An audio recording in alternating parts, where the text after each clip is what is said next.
Just this season, with the Rockets, we're going into it with big goals, make the playoffs, compete for a championship. We didn't get that far, but I'm proud of the success we had. We put in work every day. We competed with everybody. We're going into next year. We're trying to be on the same trajectory, just get better every year. Last year we had the worst record in the league, 14, and I don't know how many losses. He knows because he likes to brag about it.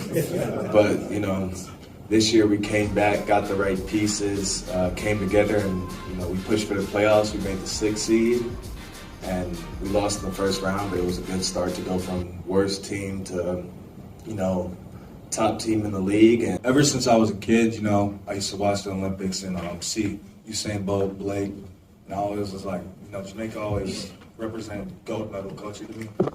And it's always been like a dream. I always wanted to see a basketball team. I always wanted to picture basketball players with the Jamaica jersey on, and I've always wanted to wear one too. So just getting the opportunity, I could either play for USA, Jamaica, but being able to be here and even it be an option, it means a lot to me.